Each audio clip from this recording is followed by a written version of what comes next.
नमो अरिहंताण, नमो सिद्धाणं, नमो आयर्याणं, नमो वज्रायाण, नमो लोये सर्वसाम।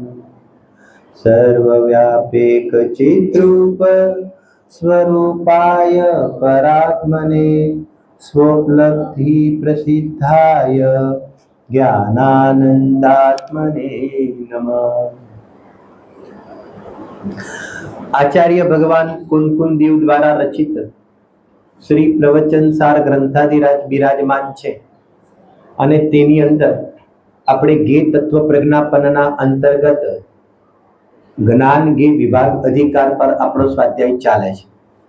તે જ્ઞાન ગે વિભાગ અધિકારની અંદર 172 નંબરની ગાથા કે જે અલિંગ્રહણના બોલથી પ્રસિદ્ધ છે, તે અલિંગ્રહણના બોલ ઉપર આપણો સ્વાધ્યાય ચાલી રહ્યો છે।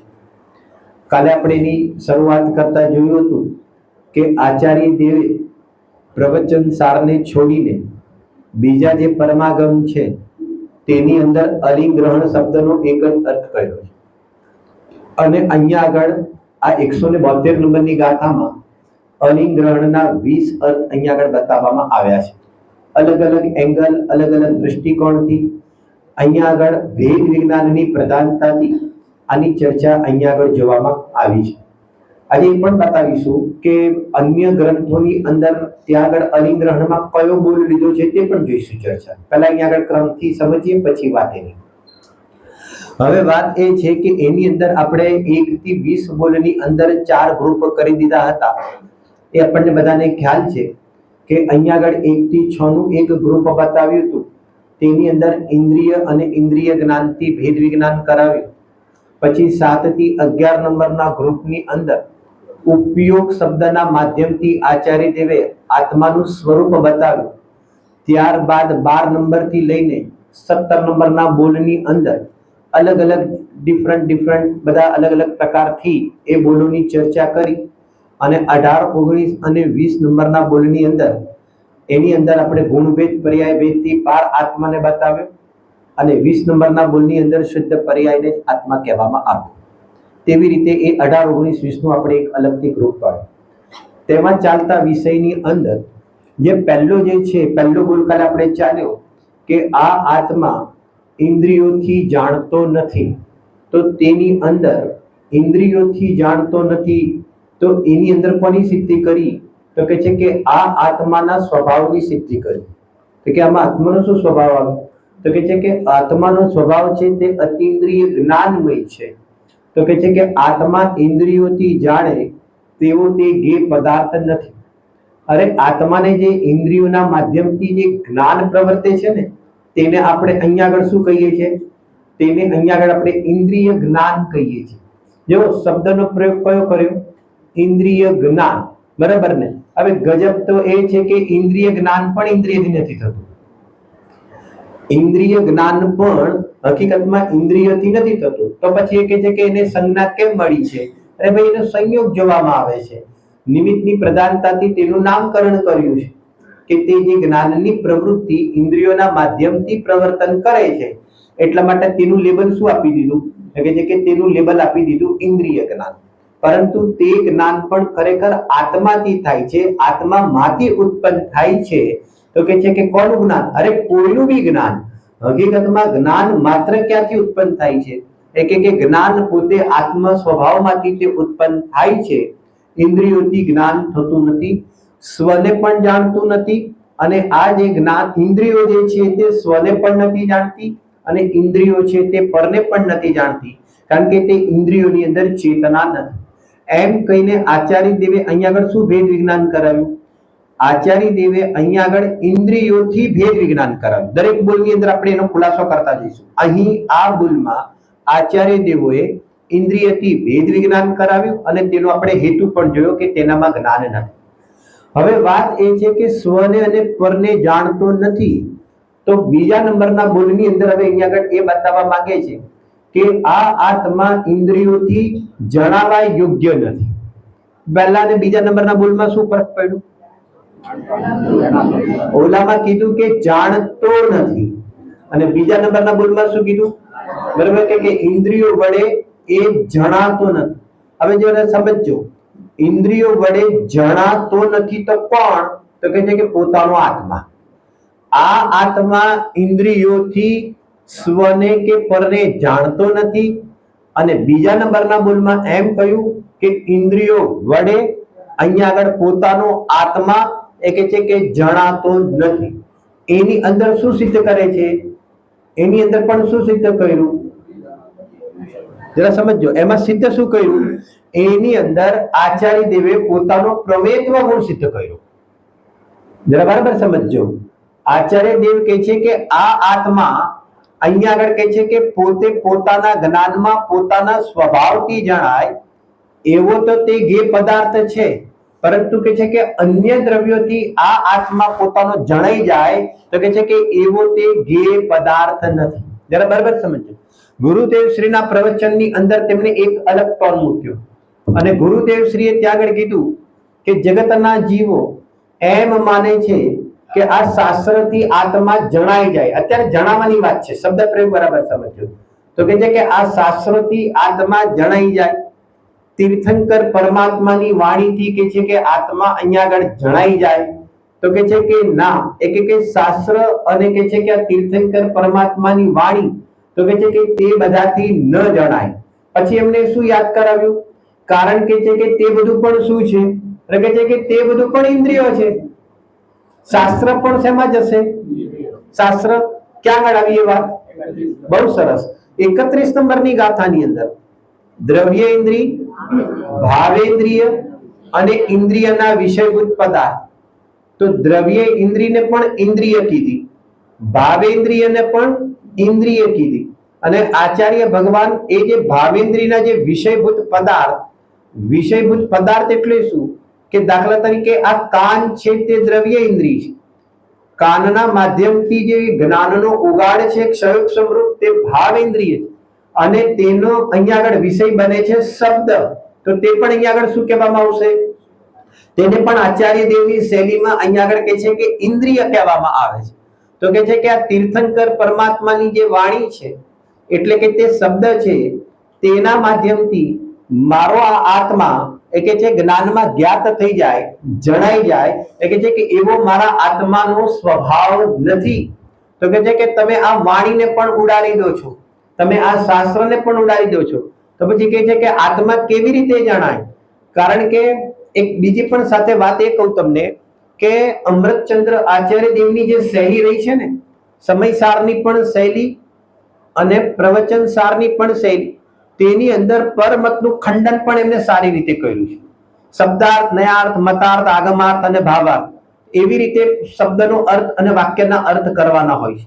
તો અમૃતચંદ્ર આચાર્ય દેવે 20 બોલની અંદર સમજો કે એક એક મત ઉભા કર્યા, અને એ એક એક આપણે એમ સમજીને ચાલો કે 20 મત અહીંયા આગળ ઉભા કર્યા, જેની આવી કલ્પના છે કે ઇન્દ્રિયોથી જાણે અથવા તો ઇન્દ્રિયોથી જણાય. તો કે છે કે તે બધા મતની અહીંયા આગળ શું કરી? કે તે બધા મતનું અહીંયા આગળ ખંડન કરવામાં આવ્યું. જગતની અંદર એવો પણ એક મત છે કે આત્મા પોતે પોતાથી ન જણાય.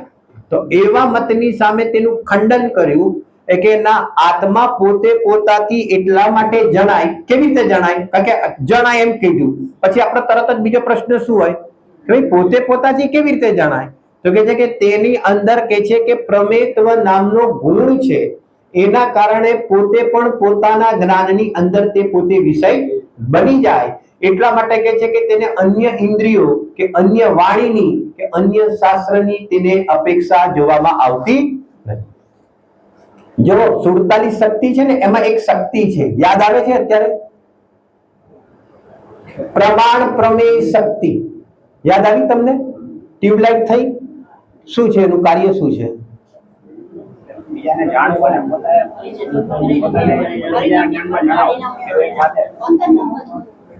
प्रमाण प्रमेय शक्ति, उसका दूसरा नाम है प्रमाण प्रमेय शक्ति. गुरुदेव श्री का प्रवचन देख लेना. अभी इसका अर्थ भी करते हैं. वो मुझे तो मालूम था परिणाम में परिणाम, लेकिन मैं सादी भाषा में मैं बोलने की कोशिश कर रहा हूं. अभी सुनो, प्रमाण प्रमेय शक्ति। क्यों परिणम्य परिणमकत्व शक्ति का दूसरा नाम ऐसा क्यों रखा वो भी बताते हैं कि प्रमाण प्रमेय शक्ति। गुरुदेव श्री ने ये शब्द का प्रयोग इसलिए किया कि यहां पर कहते हैं कि आत्मा, सुनो, आत्मा जानता भी है। सुनो, प्रमाण प्रमेय शक्ति का अर्थ क्या है कि आत्मा स्व को जानता है और पर को भी जानता है। एक पॉइंट, आत्मा स्व को जानता है और पर को भी जानता है। तो कहते हैं कि ये प्रमाण शक्ति से आत्मा स्व को भी जानता है और यहां पर कहते हैं कि पर को भी जानता है। अभी दूसरा पॉइंट, तो कहते हैं कि अभी प्रमेय शक्ति क्या करती है, तो कहते हैं ये आत्मा स्वयं अपने ज्ञान में जानने में आता है और अन्य के ज्ञान में भी ये आत्मा जानने में आता है, इसलिए इसको प्रमेय शक्ति भी कहा। क्या कहा? सरलता से बात करते हैं, समझ में आया क्या कहना चाहता है? આ આત્મા એક કે સ્વયં પોતાને પણ જાણે છે અને કહે છે કે પરને પણ જાણે છે। તો કહે છે કે આ અને આ આત્મા પોતે પોતાના જ્ઞાનમાં પણ જણાઈ જાય છે અને બીજા કોઈ આત્માના જ્ઞાનમાં પણ આ આત્મા જણાઈ જાય। તો કહે છે કે એવી કઈ શક્તિ છે? તો એવી અહીંયા આગળ કહે છે કે પ્રમેય શક્તિ। એ બંનેને ભેગી કરીને એક શક્તિનું નામ આપ્યું, જેને 47 શક્તિની અંદર પરિણમ્ય પરિણમકત્વ શક્તિ શબ્દ પ્રયોગ કર્યો અને બીજી રીતે પૂજ્ય ગુરુદેવ શ્રીએ પ્રમાણ પ્રમેય શક્તિ તે શબ્દનો પ્રયોગ પણ થોડી સરળ પડી જાય ને ભાષા, એટલા માટે કહે છે કે તે શબ્દનો પણ પ્રયોગ અહીંયા આગળ કરવામાં કહે છે કે આવ્યો છે। આવી રીતે જરા બરાબર સમજો। અરે સર્વજ્ઞ ભગવાનના જ્ઞાનમાં હું જણાવું અને મારા જ્ઞાનમાં હું ન જણાવું, સમજાય છે શું કહેવા માંગે છે? આ બોલનું વજન શું છે, એનું વેટેજ શું છે? એટલે કે બીજો કોઈ મને જાણી લે, બીજું કોઈ એટલે સર્વજ્ઞ ભગવાન લઈએ આપણે, તો કે બીજો કોઈ મને અહીંયા આગળ કહે છે કે એમના જ્ઞાનમાં હું પ્રત્યક્ષ જણાવું છું, બરાબર સમજ। અને હું મારા જ્ઞાનમાં પહેલા તો સ્વીકાર તો કર કે જણાવું છું, પ્રત્યક્ષ પરોક્ષ તો પછી નિપટીએ છે। જરા બરાબર સાંભળજો શું કહેવા માંગે છે। તો અહીંયા આગળ કહે છે કે અહીંયા આગળ કહે છે કે બીજાના જ્ઞાનમાં કેવડી ભગવાનના જ્ઞાનમાં હું જણાઈ જાઉં, તો કહે છે કે મારો પોતાનો પ્રમેયત્વ સ્વભાવ છે। તો કહે છે કે હું મારા જ્ઞાનની અંદર જણાઈ જાઉં એવો મારો પોતાનો સ્વભાવ છે। તો કે હું મારા સ્વભાવથી પોતાના જ્ઞાનમાં જણાવું છું। અહીંયા આગળ કહે છે કે અન્ય બહારના પદાર્થોથી, અન્ય બહારના ટેકાથી આ મારો આત્મા પોતાને જાણી લે એવો તે ગે પદાર્થ નથી। ખ્યાલ આવે છે શું કહેવા માંગે છે? આનું વજન ક્યાં આવી ગયું? બોલો, કેટલી ચિંતા કરવાની રહી, કેટલું કલેક્શન ભેગું કરવાનું રહ્યું, બહારથી કેટલી બધી ઇન્ફોર્મેશન ભેગી કરવાની રહી, જેના કારણે હું મારા જ્ઞાનમાં જણાવું। અરે ખાલી મારા સ્વભાવનો અહીંયા આગળ વિશ્વાસ લાવવાની જરૂર છે, એટલે કે જાણવા માટે પણ બહાર જવાની જરૂર નથી ઇન્દ્રિયો પાસે, અને પોતે પોતાના જ્ઞાનમાં જણાઈ જાય એના માટે પણ કહે છે કે બહારની કોઈ અપેક્ષા રાખવાની જરૂર નથી। કેમ નથી? કારણ કે બધું ક્યાં છે? બરાબર। અરે જ્ઞાન પણ અહીંયા આગળ છે અને અહીંયા આગળ કહે છે કે પ્રમેયત્વ પણ અહીંયા છે, બધો વૈભવ અહીંયા આગળ છે। પોતાની ચીજ લેવા માટે બહાર નીકળ્યો છે, ગજબ એ થઈ ગયું કે પોતાનો આત્મા જ પોતાનો મોલ છે। મોલ ખબર પડે છે તમને? લોકો તો પડે જ નહીં, ના શની પડે, બરાબર કે નહીં? તો મોલમાં શું હોય? મોલ કોને કહેવાય? સૌથી પહેલા તો છે મોલ કોને કહેવાય? એક જ લીટીમાં કેવું હોય તો જ્યાં બધું જ મળી જાય, બરાબર? જ્યાં બધું જ મળી જાય તેને શું કહેવાય? અરે ત્યાં બધું જ મળી જાય તો બધું ભલે મળતું હશે પણ પુણ્યનો ઉદય હોય તો મળે। અને આ મોલ એવો છે કે જે પુણ્યથી કામ નથી આવતું, તે પુરુષાર્થથી કામ આવે છે। અહીંયા આગળ મોલમાં તો બધી ચીજ છે, ત્યાં મોલમાં બધી ચીજ હોવા છતાં પણ ત્યાં તો ખાલી થઈ જાય, બને કે ના બને? જેને કહેવાય ને કે ત્યાં આગળ તો તે વસ્તુ અહીંયા આગળ ખાલી થઈ જાય, પણ આ મોલ એક એવી ચીજ છે કે તે કહે છે કે અનાદિ અનંત ક્યારેય ખાલી ન થાય। ગજબ થઈ ગયું, એનો સ્ટોક હંમેશા રહે, જેને કહેવાય ને કે કહે છે કે એનો સ્ટોક હંમેશા, એટલે ખ્યાલ આવે છે કે નહીં? જ્ઞાન છે, દર્શન છે, સુખ છે, ચારિત્ર છે, વીર્ય છે, પ્રભુત્વ છે, પ્રમેયત્વ છે, અસ્તિત્વ છે, એટલે કે એ બધો માલ શું છે? અને ગજબ થઈ ગયો, એવી એવી વૃદ્ધિ છે જેમ ચક્રવર્તીની વૃદ્ધિ એવી છે કે કદી એ ખૂટે નહીં, એનું પુણ્ય હોય ત્યાં સુધી। પણ આ ચૈતન્ય ચક્રવર્તીની વૃદ્ધિ એવી છે કે તે પોતે અહીંયા આગળ કદી અરે વાપર કરે અને ખૂટે નહીં। ગજબ થઈ ગયો। અરે લોકમાં તો વાપર કરે તો ખૂટી પણ જાય, ઉદાહરણ, બરાબર કે નહીં? પણ અહીંયા આગળ કહે છે કે વાપર વાપર કરે છતાં પણ જેને કહેવાય કે ખૂટે નહીં, એવો અહીંયા આગળ કહે છે કે પૂરો ભરેલો અને સમસ્ત સંપદાઓથી ભરેલો, એટલે કે તારે તારા આત્માનો અનુભવ કરવા માટે બહાર જવાની અથવા તો બહાર જોવાની એટલે કે કોઈ પણ પ્રકારની જરૂર ખ્યાલ છે કે આવી રીતે વિશ્વાસ લાવે. એક બોલ ચાલી ગયો એટલે ચલાવી નથી દેવાનો, એમ તો મારે 15 મિનિટમાં 20 બોલમાં 20 મિનિટ જ લાગે. તમે સમજ્યા કે નહીં? તો કે છે કે બોલ ચલાવવા માટે નથી, બોલ ખરેખર ઉતારવા માટે છે. કોઈ પણ આંખ બંધ કરીને આમ કરીને કોઈ પણ બોલ ઉપર આંગળી મૂકો ને અને એ બોલને મમરાવીને બેસી જાઓ, બેસો તો ખરા 5 મિનિટ 10 મિનિટ અડધો કલાક 15 મિનિટ એને છે ને પોતાના જ્ઞાનમાં ફેલાવો, પહેલા ફેલાવો.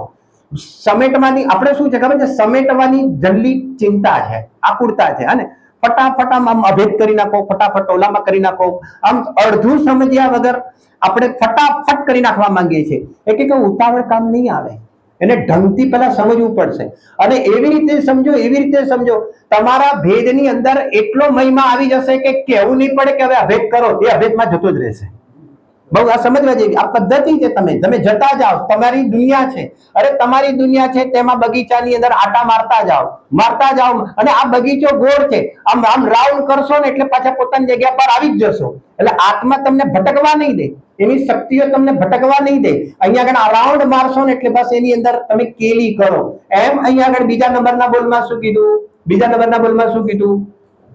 આત્મા ઇન્દ્રિયો દ્વારા, બરોબર ને, પોતાને જાણે એવો તે ગેય પદાર્થ નથી. એમાં હેતુ શું આપ્યો? કારણ કે સ્વયં જ પોતાના જ્ઞાનમાં જણાય એવો પોતાનો સ્વભાવ હોવાના કારણે એને અન્ય અહીંયા આગળ કહે છે કે પરની અપેક્ષા નથી. બરાબર? આ બીજા નંબરનો બોલ થયો. હવે ત્રીજા નંબરનો બોલ વાંચો.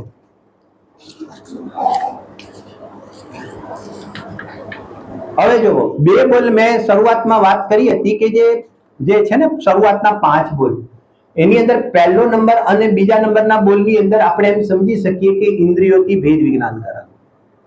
હવે અહીંયા આગળ કહે છે કે ત્રીજા નંબર અને ચોથા નંબર અને 5મા નંબરના બોલમાં તો કહે છે કે આ જે 3 બોલ છે ને, આ 3 બોલની અંદર હવે શું કરશે? થોડાક આગળ વધશે અને એની અંદર ઇન્દ્રિય જ્ઞાનથી ભેદ વિજ્ઞાન કરાવે છે. હવે કેવી રીતે શબ્દનો પ્રયોગ કર્યો, શું છે શું નહીં, થોડુંક સમજીએ છીએ આપણે. હવે જુઓ, અહીંયાથી છે ને થોડી આપણા બધાની આગમની શૈલીથી અહીંયાની સ્ટડી થશે. શું કીધું? અહીંયા આગળ આપણે હવે થોડીક આગમ શૈલીથી તેની સ્ટડી થશે અને આગમ પૂર્વક પછી આપણે અધ્યાત્મની અંદર તેની ચર્ચા કરીશું. એટલે સૌથી પહેલા સરખી રીતે ઢંગથી આપણે પહેલા આગમ જ્ઞાન વડે તેનું સ્વરૂપ યથાયોગ્ય, બરાબર ને, એ આપણે અહીંયા આગળ એને સમજી લઈએ. હવે ત્રીજા નંબરનો બોલ વાંચો તમે. જો હવે કયા કયા શબ્દોની મુલાકાત થાય છે તમને જોજો.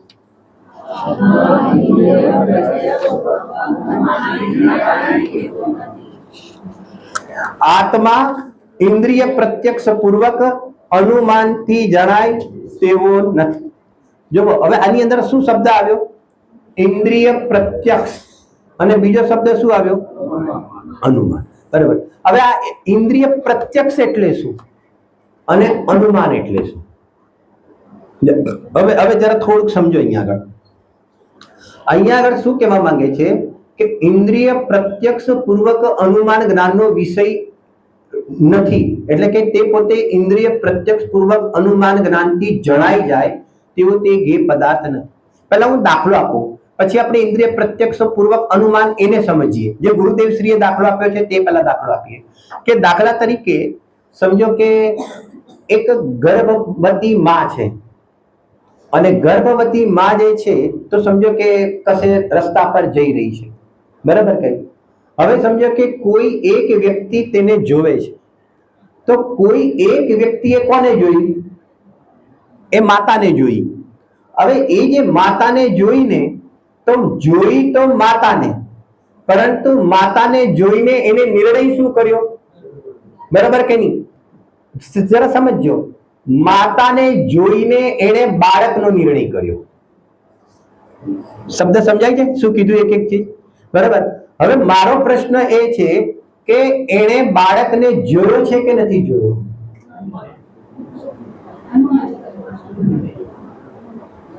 ખાલી અત્યારે આ પ્રશ્નમાં ખાલી ટીકી કરવાની છે, ટીકા નથી કરવાની, ટીકી કરવાની છે. ટીકી. એણે આ માતાના બાળકને જોયો કે ન જોયો? હવે જો ગજબ છે જૈન દર્શન તો, બરાબર ને, તમે જોયો છે એમ કહેશો તો અમે ટીક કરીશું, અને તમે એમ કહેશો કે નથી જોયો તો પણ અહીંયા આગળ કહે છે કે અમે ટીક કરીશું. આ જૈન દર્શનનો સ્યાદ વાત છે. જરા બરાબર સમજજો શું કહેવા માંગે છે. સૌથી પહેલા એ વ્યક્તિએ એ માતાને જોઈ એટલે એને કહેવાય ઇન્દ્રિય પ્રત્યક્ષ.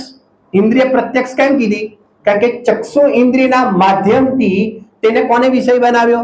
તો કે છે ચક્ષુ ઇન્દ્રિયના માધ્યમથી તે માતાને વિષય બનાવ્યો, અને ચક્ષુ ઇન્દ્રિયના માધ્યમથી માતાના શરીરને જોયું, માતાને વિષય બનાવ્યો. તેના પરથી તેને કોનો નિર્ણય કર્યો? એટલે કે તેના પરથી તેને બાળકનો જે નિર્ણય કર્યો ને, એના જ્ઞાનમાં અહીંયા આગળ ડાયરેક્ટ બાળક નથી જણાયો, પણ માતાના માધ્યમથી જે બાળકનો નિર્ણય કર્યો તેને કહેવાય અનુમાન, અને જે માતાનું જ્ઞાન કર્યું તેને કહેવાય ઇન્દ્રિય પ્રત્યક્ષ. ખ્યાલ આવ્યો? આટલું પહેલા ખ્યાલ આવી ગયો? ઇન્દ્રિય પ્રત્યક્ષ પૂર્વક એને શું કહેવામાં આવે? બરાબર કે નહીં? માની લો અત્યારે ચોમાસું જ હોત, માની લો કે અત્યારે ચોમાસું જ હોત, બરાબર કે નહીં, અને હવે ચોમાસું હોય ને આ દારી દરવાજા સમજો કે બધું આપણે બંધ રાખ્યું, એ વખતે વરસાદ નતો પડતો. હવે જેવો અહીંયા આગળ જોરદાર શું થયું કે વરસાદ પડ્યો ને, તે એની સ્મેલ આવે. આવે કે ના આવે? માટી હોય ને તેની સ્મેલ આવે. તો હવે અહીંયા આગળ શું થયું કે વરસાદ તો પડ્યો, અને વરસાદ પડવાની સાથે અહીંયા આગળ શું થયું? સ્મેલ આવી. તો સ્મેલ એને શું લીધું? જ્ઞાનેન્દ્રિયના માધ્યમથી તેને વિષય બનાવ્યો. તો જ્ઞાનેન્દ્રિયના માધ્યમથી વિષય બનાવ્યો તેને કહેવાય ઇન્દ્રિય પ્રત્યક્ષ. તેના પરથી તેને નિર્ણય કોનો કર્યો? તો કે છે કે તેના પરથી જેને કહેવાય નિર્ણય કર્યો વરસાદનો. બરાબર? જેમ કોઈ અંધ વ્યક્તિ હોય ને, અંધ વ્યક્તિ, બરાબર ને, તો અંધ વ્યક્તિ તો બહાર વરસાદ નથી જોઈ શકતો, પરંતુ જ્ઞાનેન્દ્રિયના માધ્યમથી તેને સ્મેલ લીધી તો તેને કહેવાય ઇન્દ્રિય પ્રત્યક્ષ. અને ઇન્દ્રિય પ્રત્યક્ષ પૂર્વક જે વરસાદનો નિર્ણય કર્યો કે ભાઈ બહાર વરસાદ પડ્યો લાગે છે, તો તેને શું કહેવામાં આવશે? તેને શું કહેવામાં આવશે? તેને અનુમાન જ્ઞાન કહેવામાં આવશે. બરાબર? હવે આચાર્ય દેવ એમ કે છે કે અહીંયા આગળ આપણે ચાલતા વિષયમાં આપણે જે પ્રશ્ન પૂછ્યો હતો કે તેને એ બાળકનું જે જ્ઞાન છે, બાળકનું જે જ્ઞાન છે તે સાચું છે કે ખોટું છે? બાળકનું જ્ઞાન છે તે સાચું છે કે ખોટું છે? અલિંગ્રહણના બોલ શું કહેવા માંગે છે, અને ન્યાય ગ્રંથ શું કહેવા માંગે છે? ગજબ થઈ ગયો. સામાન્ય લોક વ્યવહારમાં એનો જે વ્યવહાર ચાલે છે, સામ વ્યવહારિક પ્રત્યક્ષનો જે વ્યવહાર ચાલે છે, બરાબર કે નહીં? કેમ? હવે જરા બરાબર સાંભળો. હવે લોક વ્યવહારની દ્રષ્ટિથી, ન્યાય ગ્રંથોમાં અન્યને જવાબ આપવાની દ્રષ્ટિથી ઇત્યાદિ કોમન દ્રષ્ટિથી તો કે છે કે તે વ્યક્તિએ બાળકનો જે નિર્ણય કર્યો, એક સામાન્ય કથન સમજો, શબ્દને ના પકડતા, બરાબર? તો એને કહીશું કે તે એનું જ્ઞાન સાચું છે. એક પહેલા આ સમજો, બરાબર ને? પરંતુ સમ્યક નથી. ફરક પડી ગયો સીધો. શું કીધું? સાચું તો કહીશું, અને એ પણ ગેરંટી નથી. એ પણ સાથે સાથે શબ્દ કરજો, કારણ કે બીજો પાછો ઉદાહરણ આપ્યું છે ગુરુદેવશ્રીએ, બરાબર કે નહીં? જેમ બહારની અંદર કોઈ બહારનું શરીર, કવચ ઇત્યાદિ વગેરે વધતું જાય, તે શરીરને દેખીને કોઈ ત્યાં આગળ આત્મા છે, બરાબર, એવો કોઈ નિર્ણય કરે તો બની શકે કે ત્યાં આત્મા હોય પણ શકે અને ત્યાં આગળ આત્મા ન પણ હોઈ શકે. તો આવી રીતે ઇન્દ્રિય પ્રત્યક્ષ પૂર્વક, બરાબર સમજો, કોઈ ઇન્દ્રિય પ્રત્યક્ષ પૂર્વક આવું અનુમાન લગાડીને કોઈ આત્માનો નિર્ણય કરે અથવા તો આત્માને જાણવા જાય તો કે છે કે એવો ખરેખર આત્મા, એવો જે પદાર્થ નથી. જો એક વ્યક્તિ છે ને ઘરે, તો એ વ્યક્તિ માની લો કે ઊંઘી ગયો રાત્રે, હવે સવારે ઉઠ્યો જ નહીં. એવું બને કે ના બને? બને. એમાં શું છે? બરાબર? સવારે ઉઠ્યો જ નહીં. હવે સવારે જ ઉઠ્યો જ નહીં એટલે મતલબ કે એને દેહનો ત્યાગ કરી લીધો, બરાબર ને? એટેક આવી ગયો, જતો રહ્યો. હવે ઘરવાળા શું જોવે છે? હજી 8 વાગ્યા છે પણ ભાઈ ઊંઘ્યા છે, એમ ના કે? હજી હમણાં ઉઠાડવા નથી. હજી શું છે? હજી ભાઈ શું કરે છે? બરાબર ને? કેમ હજી આજે ઉઠ્યા નથી એ ભાઈ? હવે એની કલ્પના તો શું છે કે ત્યાં આગળ કોણ છે? એ કોણ છે કે તે ભાઈનો આત્મા છે, ત્યાં આગળ એની કલ્પના છે, બરાબર કે નહીં? એ શું જોવે છે? એ ઘરવાળા પણ શું જોવે છે?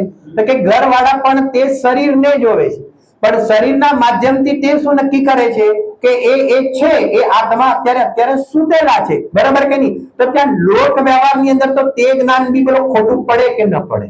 જરા પોઈન્ટ સમજાય છે કહેવાનો મતલબ? તો કે છે કે લોક વ્યવહારમાં તે જ્ઞાન કદાચ સાચું પણ પડી શકે, અને તે લોક વ્યવહારમાં કદાચિત તે જ્ઞાન ખોટું પણ પડી શકે, પરંતુ અહીંયા આગળ કહે છે કે કદાચ તેનું લોક વ્યવહારમાં એ જ્ઞાન સાચું પણ પડે, બરાબર ને, છતાં પણ કહે છે કે તે જ્ઞાનની અહીંયા અધ્યાત્મની અંદર એ કહે છે કે કોઈ કિંમત નથી. અરે ખ્યાલ આવે છે કે નથી આવતો? બરાબર ને. જગદીશચંદ્ર બોઝ ઓળખો છો બધા? ભણવામાં આવ્યા હતા આપણે? અરે ભણવામાં આવ્યા હતા કેમ? તમારે જૂના નતા? જગદીશચંદ્ર બોઝે કોનો નિર્ણય કર્યો? જગદીશચંદ્ર બોઝે, બરાબર ને? હા, બરાબર ને. વનસ્પતિમાં જીવ છે, વનસ્પતિમાં જીવ છે. બોલો કયા બેઝ ઉપર એમને નક્કી કર્યું? કયા જ્ઞાનથી નક્કી કર્યું? મારો તો પ્રશ્ન એ છે કે એક જગદીશચંદ્ર બોઝ થયા, જેવો સાથે સાથે બીજો ઉદાહરણ આપી દઉં, સરળ પડી જાય, એકદમ સરળ પડી જાય, અને એક ગુરુદેવ શ્રી થયા, બરાબર. હવે અહીંયા આગળ જગદીશચંદ્ર બોઝે પણ શું નક્કી કર્યું કે ભાઈ આ જે વનસ્પતિ છે, ઝાડ, ફૂલ, પાંદડા છે, તો એ બધા પણ કોઈ કારણ વિશેષથી વધે છે, બરાબર ને. હવા, પાણી ઇત્યાદિ વગેરેથી શું છે તો કે છે કે તેનો ગ્રોથ જોવામાં આવે છે, એમ, બરાબર કે નહીં? તો કે છે કે તેનો જે ગ્રોથ જોવામાં આવે છે તો તેમનું અહીંયા આગળ કયું જ્ઞાન કામ કરે છે? ઇન્દ્રિય પ્રત્યક્ષ પૂર્વક, કયું? ઇન્દ્રિય પ્રત્યક્ષ પૂર્વક અનુમાન જ્ઞાન કામ કરે છે, બરાબર. એને પણ શું જોયું? અરે એને પણ શું જોયું? તો કે છે કે એને વનસ્પતિ જોઈ, અને વનસ્પતિનું બહારનું કલેવર જોઈને એને નિર્ણય કોનો કર્યો? એ કે તેની અંદર જીવનો નિર્ણય કર્યો કે વનસ્પતિમાં પણ જીવ છે, બરાબર. આ એક વાત મૂકો. હવે અહીંયા આગળ પૂજ્ય ગુરુદેવ શ્રીનું સોનગઢની અંદર પ્રવચન ચાલતું, છઠ્ઠી ગાથા ઉપર પ્રવચન ચાલતું. આ ફેક્ટ વાત કરું છું તમને. અને તે જ વખતે ચાલતા ચાલતા પ્રવચનની અંદર બે છોકરીઓ છે ને બહાર પાંદડા તોડતી રમતી હતી, મતલબ કેવી રીતે થતી હતી ક્રિયા. ત્યારે ગુરુદેવ શ્રી તરત જ ત્યાં જોયું તો ત્યાં આગળ ગુરુદેવ શ્રી શું બોલવા લાગ્યા? અરે આ છોડીઓને ખ્યાલ નથી, બરાબર, કે ઓલા વનસ્પતિની અંદર તે પાંદડા છે, તો કે છે કે તે પાંદડાની અંદર તેના ભવિષ્યના મા બાપ બેસેલા છે, બરાબર ને. એ જીવોને ખ્યાલ નથી બિચારાઓને, બરાબર. તો હવે ગુરુદેવ શ્રીએ પણ એના મા બાપને જોયા છે કે પાંદડાને જોયા છે? કોને જોયા છે? તો કે છે કે ગુરુદેવ શ્રીએ પણ તે પાંદડાને જોયા, જગદીશચંદ્ર બોઝે પણ પાંદડાને જોયા.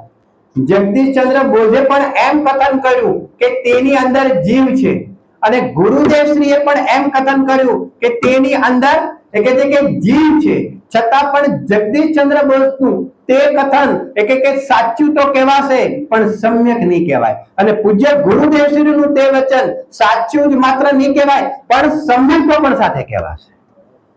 બંનેમાં ડિફરન્સ ખ્યાલ આવે કે નહીં? હવે એવું તો શું થઈ ગયું બંનેમાં? એવું તો બંનેમાં શું થઈ ગયું કે અહીંયા આગળ કહે છે કે સમ્યક જ્ઞાન કહેવાશે, અને અહીંયા આગળ આપણે સાચું જ્ઞાન કહીએ, બરાબર ને. ન્યાય ગ્રંથોમાં સાચાને પણ સમ્યક શબ્દનો પ્રયોગ કર્યો છે, એવી રીતે છે, એની વ્યવસ્થા છે, બરાબર ને. તો ત્યાં આગળ સમ્યક એટલે સાચું, અને અધ્યાત્મની અંદર સમ્યક એટલે આત્માના અનુભવ પૂર્વકનું જ્ઞાન, તેને અહીંયા આગળ સમ્યક જ્ઞાન કહેવામાં આવે કે અહીંયા આગળ પૂજ્ય ગુરુદેવ શ્રીએ અહીંયા આગળ પોતાના આત્માનો અનુભવ કર્યો, અને પોતાના આત્માનો અનુભવ કરીને આત્માનો જે નિર્ણય કર્યો છે, અને હવે તે ઇન્દ્રિય પ્રત્યક્ષ પૂર્વક કોઈ અન્ય જીવનો નિર્ણય કરે છે, તો તેમનું ઇન્દ્રિય પ્રત્યક્ષ પૂર્વક અનુમાન જ્ઞાન, તેને તો સમ્યક કહેવામાં આવશે, જેની ચર્ચા આપણે નેક્સ્ટ બોલની અંદર પણ આપણે કરી રહ્યા છીએ, આના પછીના બોલમાં આવશે. પરંતુ અહીંયા આગળ જેને આત્માનો અનુભવ નથી કર્યો, તો તેનું અહીંયા આગળ એકલું ઇન્દ્રિય પ્રત્યક્ષ પૂર્વક અનુમાન જ્ઞાન છે, તેને અહીંયા આગળ અધ્યાત્મની અંદર સમ્યક કહેવામાં આવતું નથી. ખ્યાલ આવે છે કે નહીં? હવે અહીંયા આગળ આપણે થોડુંક આ અનુમાન જ્ઞાન શબ્દનો પ્રયોગ પણ આવ્યો. હવે જો ત્રીજા નંબરના બોલમાં પણ અનુમાન જ્ઞાન આવ્યો. હવે ચોથા નંબરનો બોલ કયો છે? આપણે થોડા બોલ વાંચી લઈએ, 3 બોલ, અને પછી આપણે બોર્ડ ઉપર સમજીએ. હવે આપણે થોડાક અંદરમાં જઈએ છીએ આપણે, બરાબર. હવે જુઓ ત્રીજા નંબરના બોલમાં શું વાત કરી?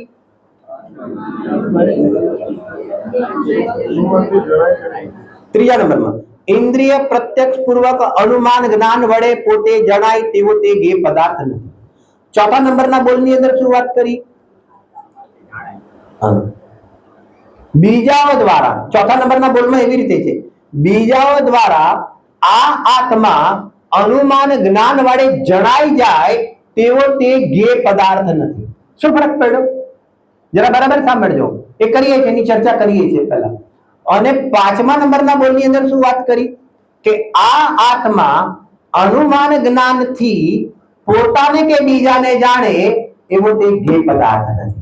ત્રણે બોલમાં ફરક છે, પણ આમ બધા શબ્દો એક સરખા આવે ને એટલે આપણને જરા થોડુંક એવું લાગે.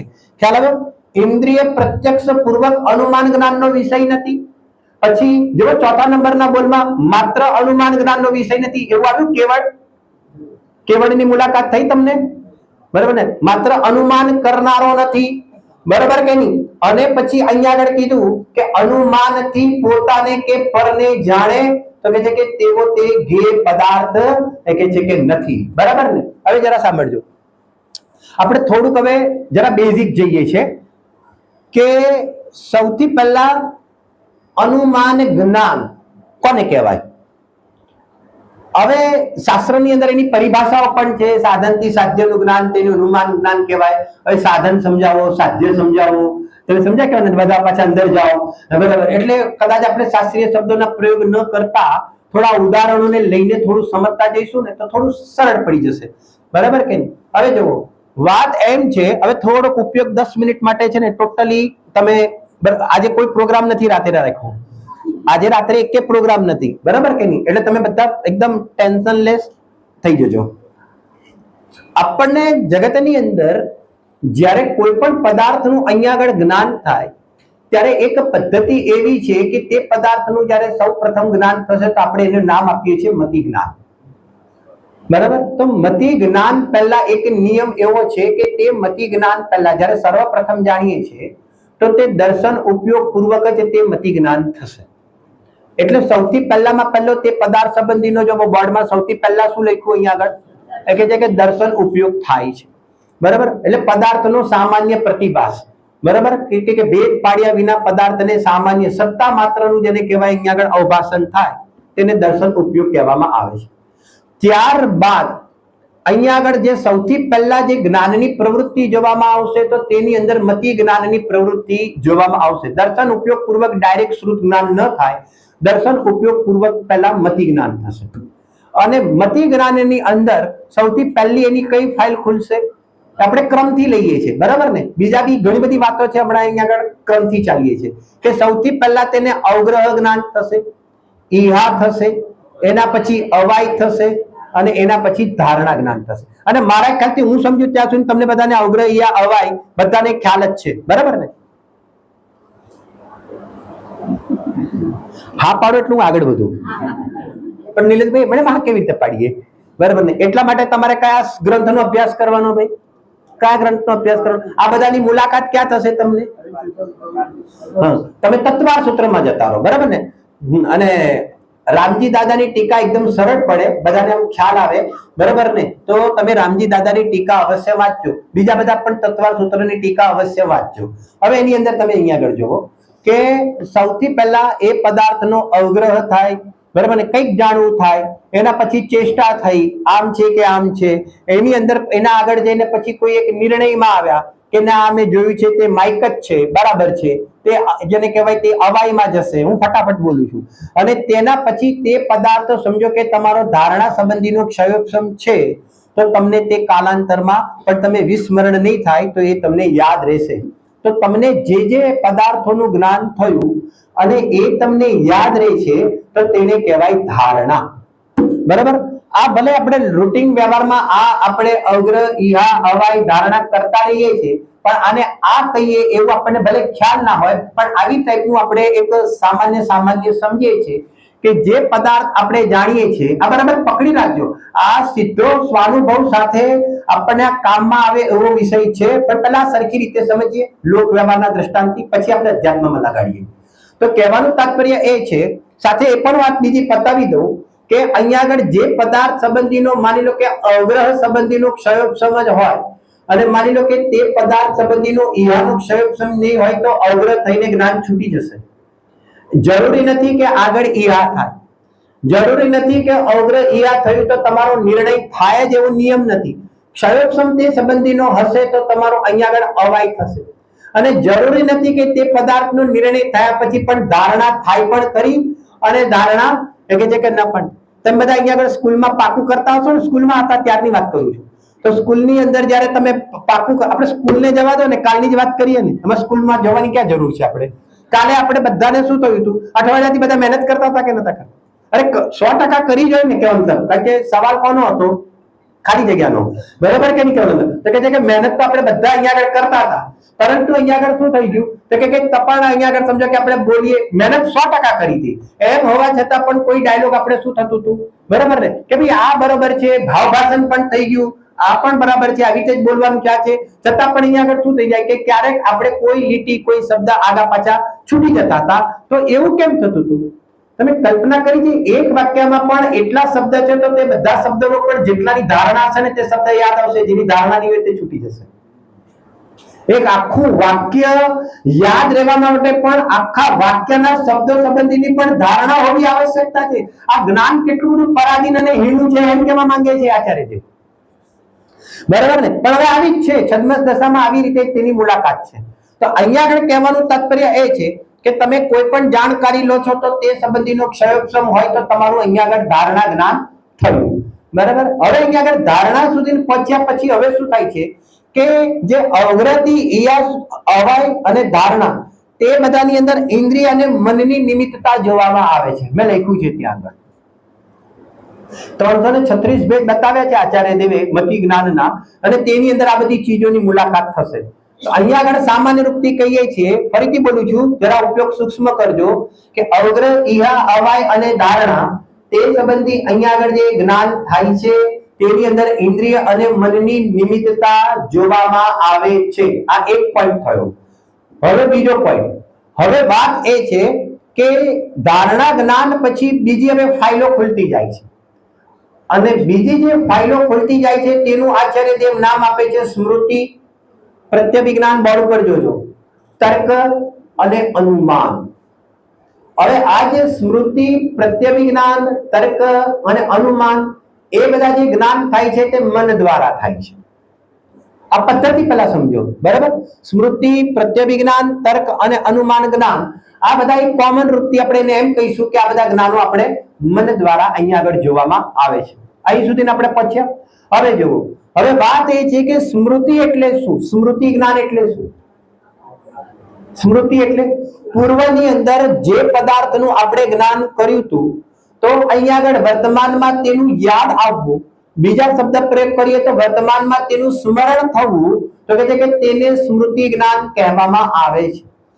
વર્તમાનમાં ભલે તે પદાર્થ નથી, વર્તમાનમાં તે પદાર્થ ન હોવા છતાં પણ તે પદાર્થ અહીંયા આગળ વર્તમાનની અંદર અહીંયા આગળ જ્ઞાનમાં આવી જવા, બરાબર ને, તો તેને શું કહેવામાં આવશે? તો કે છે કે તેને સ્મૃતિ જ્ઞાન કહેવામાં આવશે. બરાબર? જેમ બહેનો અહીંયા આગળ આવી છે ને, તો બહેનો અહીંયા આગળ આવી હોય તો તરત જ એવું બને કે નહીં, અલી કબાટની ચાવી મેં ક્યાં મૂકી હતી, ફટ કરતા યાદ આવી જાય કે ના આવી જાય? કોઈ પણ કારણ વગર તમને યાદ આવી જાય કે ના આવી જાય? બરાબર કે નહીં? તો કે હા બરોબર છે, ઓલા 15,000 રૂપિયા અહીંયા રાખ્યા છે, એવું યાદ આવી જાય કે ના આવી જાય? ના આવે તો સમજવાનું તમારી ધારણા નથી. આ બીજો પોઈન્ટ આવ્યો. આ બધા બહુ અગત્યની વાત છે. પહેલા લૌકિક ઉદાહરણથી સમજો, પછી આપણે ધર્મ માર્ગમાં સમજીશું. જો તમે મૂક્યા છે તે વખતે યાદ કરીને મૂક્યા હોવા છતાં પણ હવે માની લો કે તમને એ યાદ તમે કરવા જાવ છો, ભાઈ ઓલા 15,000 ક્યાં રાખ્યા છે? હવે 15,000 રાખ્યા છે પણ ગયું તો એનો અર્થ શું થયો? ગયો એનો અર્થ શું થયો? એનો અર્થ શું થયો? એનો અર્થ શું થયો કે નિયમ છે એક જ્ઞાનનો બીજો નિયમ કે જેની ધારણા હોય તેની જ સ્મૃતિ થાય.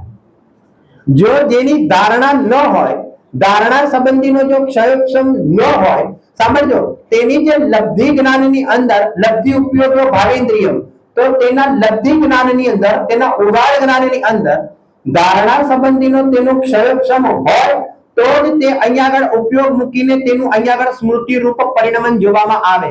જો ધારણા જ્ઞાન નથી તો તેની અહીંયા આગળ સ્મૃતિ પણ થતી નથી. બરાબર? સાંભળો, જેમ આપણે બહુ ખ્યાલ છે કે છોકરાઓ સમજો કે વાંચીને એક્ઝામ આપવા જાય છે, એને બધું પાકું થયું હોય, બરાબર સમજો, હવે પેપર આવે ને તો તે જ વખતે તેને તે ક્વેશ્ચન પણ કરેલો હોય, અને ક્વેશ્ચન કર્યા પછી પણ હવે યાદ બી કરે છે કે કર્યો છે પણ તારે યાદ નથી આવતો.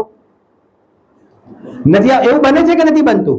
બરાબર કે ભાઈ બધું વાંચેલું છે ને તે જ આવ્યું છે, પણ બધું વાંચેલું હોવા છતાં પણ તે આવ્યું હોવા છતાં પણ કે તે સંબંધીનું બધાનું તારું ધારણાનો ક્ષયક્ષમ હશે તો તમે જ્યારે પેપર લખો છો ને તો તે તમારું પેપર સ્મૃતિ જ્ઞાન વડે લખો છો.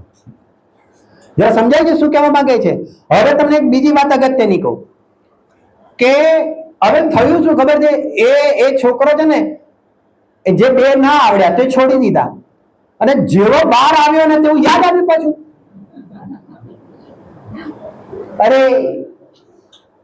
આ તો યાર આવડતું હતું, તો બાર જેવો આવ્યો ને અને તરત જ ક્લિક થયું. તમે યાદ કેવી રીતે આવ્યું? એને બી થયું હતું, તને બી થયું હતું બેટા, બધાને થાય, બરાબર કે નહીં કહેવાનો મતલબ? તો અહીંયા આગળ કે છે કે એવું કેમ થયું? જરા માર્મિક વાત છે, સાંભળજો.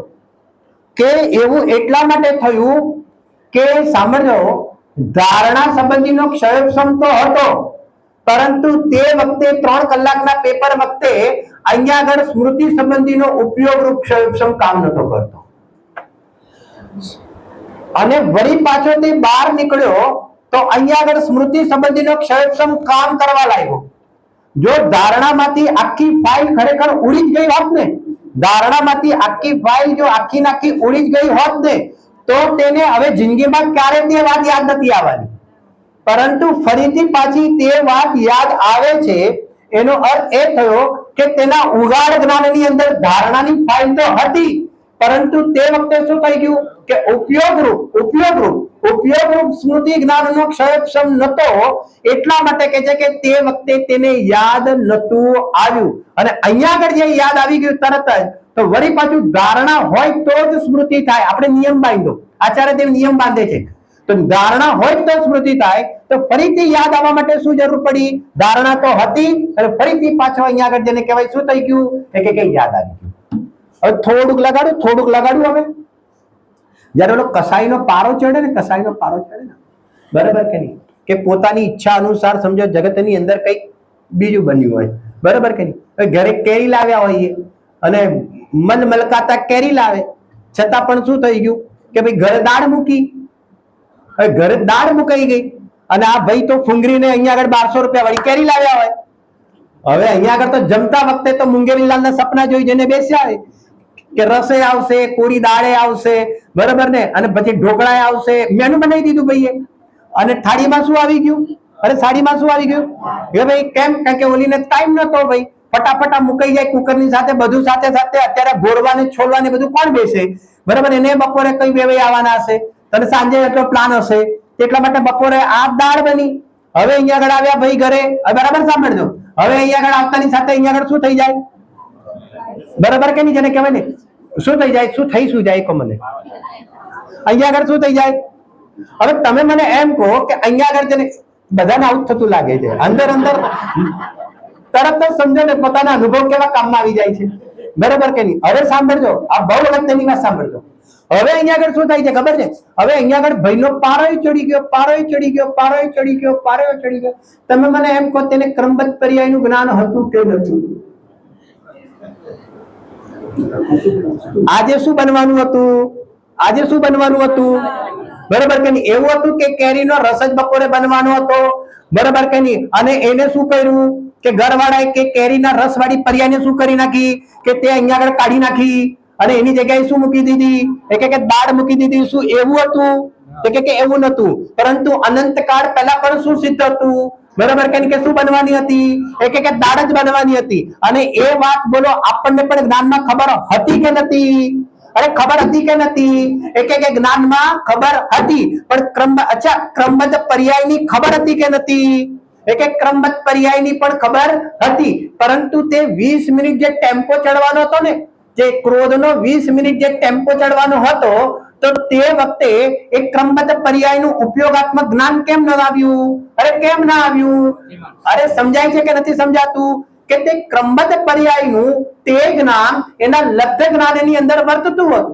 તેની ધારણા 308 થી 311 નંબરની ગાથા તેના લબ્ધ જ્ઞાનમાં તો વર્તતી હતી, પણ અહીંયા આગળ શું આવી થઈ ગયો? અહીંયા આગળ મોહ આવી થઈ ગયો અને એની સાથે જ્ઞાન શું થઈ ગયું?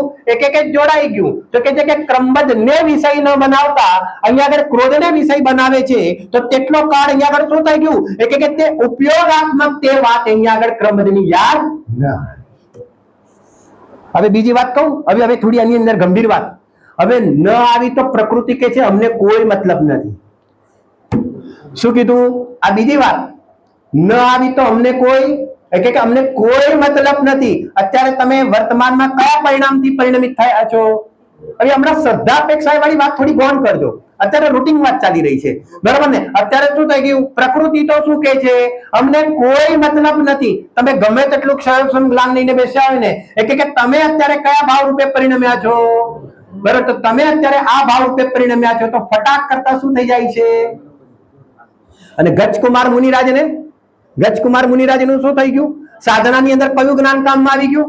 અરે બોલો, કયું જ્ઞાન? અરે એ તો એમની પરિણતિ છે, પણ આ તો ક્યાંક દાખલો સમજાવવા માટે છે. તો કે છે કે આ જ્ઞાન કર્યું હતું ને, આ બે દ્રવ્યોની ભિન્નતા, આ ક્રમબદ્ધ પર્યાય, આ ઉપાદાન નિમિત્ત, તો તે અહીંયા આગળ શું થઈ જાય છે? આ બાજુ ઉપસર્ગ આવે છે, તો બીજી બાજુ જીનવાણી માતા પણ આવે છે. જુઓ તો ખરા એના ચિત્તની અંદર આ બાજુ ઉપસર્ગના અહીંયા આગળ જેને કહેવાય કે રેલા જોવામાં આવે છે, તો આ બાજુ જ્ઞાન પણ શું કરે છે? કે તેની કરામત બતાવે છે. એની એક પરિણતિ અંદરમાં જોડાયેલી છે. અને આ ઉપયોગની અંદર જૈન ધર્મના સિદ્ધાંતો રમે છે. તો જૈન ધર્મના સિદ્ધાંતો રમે છે તો ગજકુમાર મુનિરાજ જોડાતા તો નથી, પણ શ્રુત જ્ઞાનની અંદરમાં સ્થિત કરીને કેવળ જ્ઞાન લે છે. આ છે તાકાત જ્ઞાનની. હંમેશા અહીંયા આગળ જ્ઞાનને હાજર, પૂજ્ય બેનશ્રીના બોલમાં પણ છે ને, ગમે ત્યારે જ્ઞાનને હાજર તું કર પરિસ્થિતિ, પણ જ્ઞાન કેવી રીતે હાજર રહે છે? કે એ જ્ઞાન પણ ક્ષયોપશમને આધીન હાજર રહે. હવે અત્યારે મારે વધારે ફાઇલ નથી ખોલી, એનું બી કારણ શું, એની પણ શું વ્યવસ્થા છે, આખો વિષય છે. પણ અહીંયા ચાલતા વિષયની અંદર એક ઉદાહરણ આપ્યું કે સ્મૃતિ જ્ઞાન કેવી રીતે કામ કરે છે. આ સ્મૃતિ જ્ઞાનનો ભેદ સમજવાથી મારા જીવનની અંદર મને ફાયદો શું થાય કે કંઠસ્થ વિદ્યા શું કામ કરે છે. બરાબર સાંભળજો.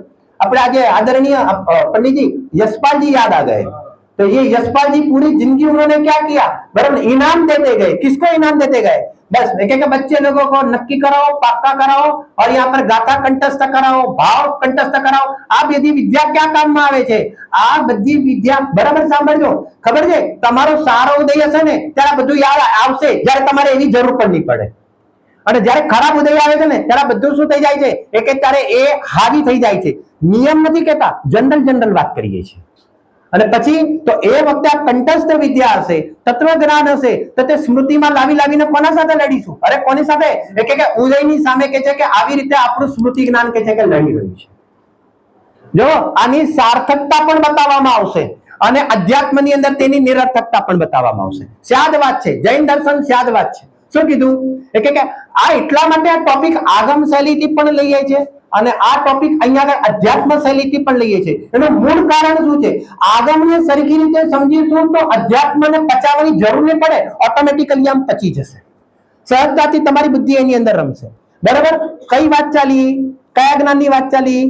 સ્મૃતિ જ્ઞાનની વાત ચાલી. અને સ્મૃતિ જ્ઞાનનો નિયમ શું બનાવ્યો? કે ધારણા હોય તો જ તેની સ્મૃતિ થાય. એટલા માટે પૂજ્ય ગુરુદેવ શ્રી કહેતા હતા કે દિવસમાં 2-4 કલાકનો સ્વાધ્યાય અવશ્ય જોઈએ. ખરા છે કે નહીં? આ થિયરી વાત કરતા હતા. પ્રેક્ટિકલ તો કરવાનું જ, પણ થિયરી કરે તો પ્રેક્ટિકલ કરે. થિયરી વગર પ્રેક્ટિકલ કરશે શું? એ તો આવી રીતે અહીંયા આગળ ધારણા અને ધારણા પૂર્વક અહીંયા આગળ શું થયું? એક સ્મૃતિ જ્ઞાન થયું. હવે આપણે અહીંયા સમય થઈ ગયો છે, પણ બીજું એક આપણે વાત કરીએ છીએ. હવે જો સ્મૃતિ હોય, એક બીજો નિયમ, સ્મૃતિ હોય તો જ પ્રત્યભિજ્ઞાન થાય.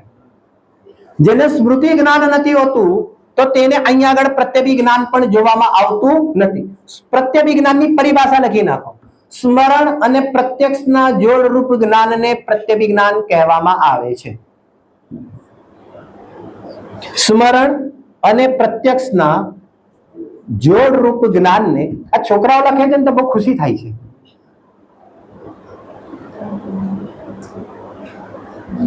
જોડરૂપ જ્ઞાનને સ્મૃતિ કહેવામાં આવે, સોરી, પ્રત્યભિજ્ઞાન કહેવામાં આવે છે. બરાબર? એક દાખલો લઈને પૂરું કરીએ આપણે. બરાબર ને? એકદમ સરળ છે. સ્મરણ અને પ્રત્યક્ષના જોડરૂપ જ્ઞાન. હવે માની લો કે કોઈ એવું બી તો હશે ને, અહીંયા આગળ જો કે સભામાં નહીં હોય, આપણે મહારાષ્ટ્રના છીએ એટલે, પરંતુ આપણે અહીંયાથી માની લો કે એમપીમાં યાત્રા કરવા નીકળ્યા. હવે જ્યારે એમપીમાં યાત્રા કરવા નીકળ્યા ને, હવે બહુ વર્ષો પહેલા, ઘણા વર્ષો યાદ પણ નથી કે આપણે માની લો કે થુબોનજી ગયા હતા. બરાબર? હવે થયું એવું કે આપણા લિસ્ટની અંદર યાત્રાની અંદર શું આવી ગયું? કે જે કે યાત્રાની અંદર થુબોનજી આવી ગયું.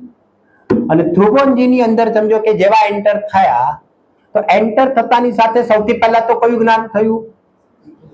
સમજો કયું જ્ઞાન થયું? તો એને કહેવાય સામ વ્યવહારિક પ્રત્યક્ષ, બરાબર ને? સૌથી પહેલા અહીંયા આગળ જેને કહેવાય શું કહ્યું? તો કે છે કે અહીંયા આગળ આપણે પહેલા ધ્રુવનજી જોયું ને, એન્ટર થાય એટલે જોયું, અને જોતાની સાથે શું યાદ આવી ગયું? ઓહો, આ એ જ જગ્યા છે જ્યાં અમે 25 વર્ષ પહેલા કે 30 વર્ષ પહેલા આવ્યા હતા. યાદ આવ્યું કે નહીં? બરાબર ને? શું કીધું આપણે? ઓહો, આ એ જ પ્રતિમા છે કે મેં ઘણા વર્ષો પહેલા અહીંયા આગળ આ જોઈ. તો આને શું કહેવાય?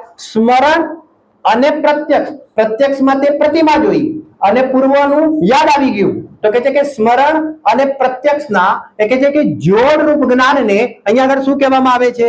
અરે એને શું કહેવામાં આવે છે? તેને પ્રત્યભિજ્ઞાન કહેવામાં આવે છે. બરાબર? હજી બીજા દાખલો આપીશું. એ પ્રત્યભિજ્ઞાનના હજી અહીંયા 4 ભેદ છે. એ 4 ભેદ બી સમજીશું અને એને પછી એપ્લાય કેવી રીતે કરીશું તે વિશેષ ચર્ચાઓ બધી આપણે પછી કરીશું. બરાબર? ચાલો.